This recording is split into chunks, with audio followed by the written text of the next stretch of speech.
Hey guys, welcome to the review show. My name's Lance. The Last of Us Season 2, Episode 6. The price is out on HBO Max right now. And if you guys haven't seen the episode yet, go check it out first. This video will contain spoilers. You have been warned. Now let's get right into it. This is the episode that I've been looking forward to after Episode 2, after Joel's death, because Joel comes back in this episode. It's a flashback episode.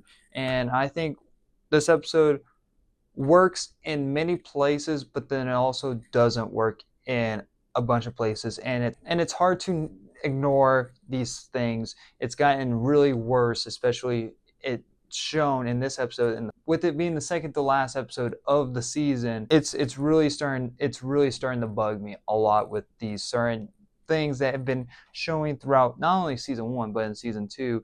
Now it's becoming a very crucial big issue where it's like now it's just like I'm kind of really sick and tired of it, and it's really now affecting the whole entire show. But everything with the birthday stuff, Pedro Pascal as Joel really freaking works. He is the best like father figure for in this world.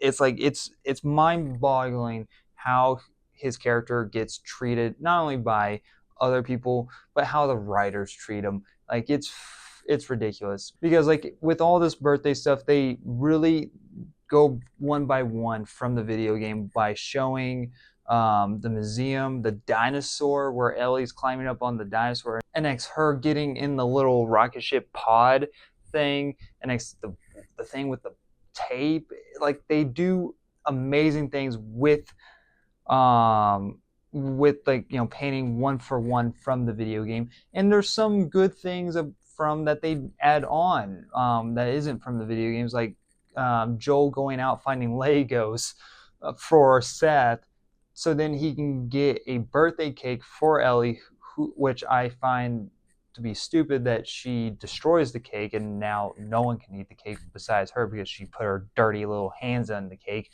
Found that to be stupid. But Joel doing the nice thing to get the birthday cake was awesome. And not only that, he made the guitar for her that she ends up playing like in the video game, and next he even crafts her like, you know, the moth logo on the guitar, which is not in the video game. It could be implied that he did that, but it was never really shown. We get to see that here. They did a very good job with that in the episode, even building upon the theme of the episode, where you get to see Joel's a little bit of a backstory for Joel and Tommy when they were kids, where it takes place like in 1983, back in Austin, Texas, where their dad comes home from a police report from Tommy basically, you know, beating up a bunch of kids, and Joel was going to take the responsibility taken for the beating because their dad was going to come home and beat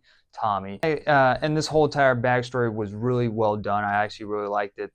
Of one of the things that were new in this episode, and this message of this backstory, like yeah, I beat Tommy. It's like I beat you guys, but not as much as my dad beat me. And so it's like, and I hope that you do better. And next, so you see Joel try to apply that in his own ways of how he raises Ellie, and I thought they did that very well, and they actually added something from the video game that works. Now let's talk about the things that they added from the video game that don't work. Everything with the Eugene stuff, I did not like. I thought it was pointless. It didn't really add much to the episode, and it really makes me not like Ellie even more. And you know, I give Belle Ramsey a lot of crap. Everything from the birthday stuff, like, you know, when she was like 14 leading up to like 16ish, her, you know, she does a good job playing a younger version of Ellie. And next, throughout this whole entire second half of the episode, where she is like, you know, the present day kind of somewhat age Ellie, it doesn't work. Her acting is not very good, and it's also her character writing. She comes off selfish, she comes off childish, and yeah, she's a teenager, but there's a difference between whiny childish and next there's being like a kid type of teenager. I don't like how they're portraying the character. It's not working for me, and I don't like that she throws Joel under the bus later on in the episode, telling Gail, "Hey, no, Joel's lying. This is what happened.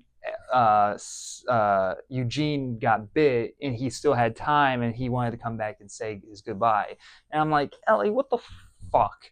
Like this is like the writing for her character is so bad, and it's like you could have easily handled that very differently, where she knows that Joel is lying, and so that because it's supposed to connect with how it ended the first season, where that's her realization that everything that he told about the Fireflies was a lie. You could have still had that be the case, but not handle it in the situation of like calling him out in front of Gale, who has just lost someone who is which is not only probably better for her. Joel is also following protocol, and anyone would have agreed with Joel, even probably Tommy, because he's the fucking leader of the fucking group. So if you're gonna get mad at anyone, it's probably get mad at Tommy for making a protocol that is a pretty smart protocol to not bring someone back that is infected. So this just makes Ellie look even more stupid and not likable. I might make jokes throughout the commentaries and all that, but this is really stupid, and I really find this writing to be very terrible, especially even the porch scene. Everything around the porch scene, there's parts that you could take away from it that are good, like Joel telling Ellie that that he loves her and that he would do it all again, and like that stuff was really good. But the stuff before that, where he's basically getting called out by Ellie, it's like, tell me the truth about the Fireflies, and it's like these yes and no questions. He doesn't really defend himself, and he also says that they could made a cure from it. I'm like, he doesn't. For one, I don't believe Joel would have ever said that, and two, I'm trying to separate my knowledge from the video game and the show, because in the game, if you did a little bit of like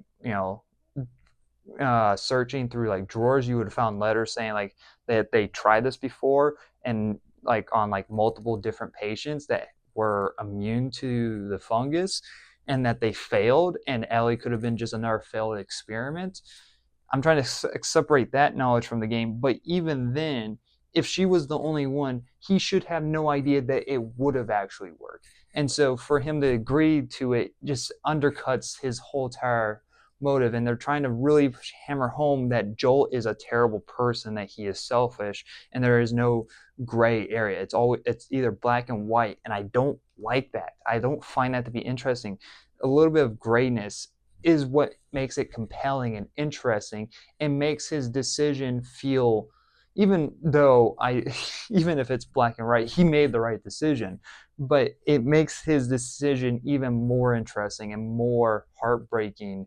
And so like they really try to hammer home how freaking terrible of a person that Joel is, and I don't agree with that. But even besides that, this whole entire porch scene feels hollow, even though Pedro Pascal is holding up this whole entire episode. He gives his all in his acting in this episode, and that I felt a bit of emotion from him, but everything from Bella Ramsey, not really that much. But also it has to do with the writing, because they take out a kind of a big part from the video game, where Ellie goes on her own and she goes off to the hospital from season 1, the Firefly Hospital, Salt Lake City, and that's where the reveal happens there. And like some time passes for them to deal with this complication on their own, and kind of slowly start trying to work on their relationship and get together over time.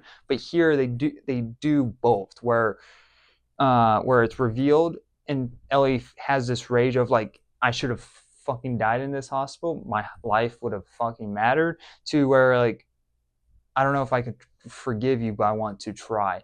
It didn't flow properly. It felt weird. The biggest thing that I keep repeating myself throughout this whole entire show, it felt rushed. It's not very good writing. So the birthday stuff, like the first half of the episode, was really good.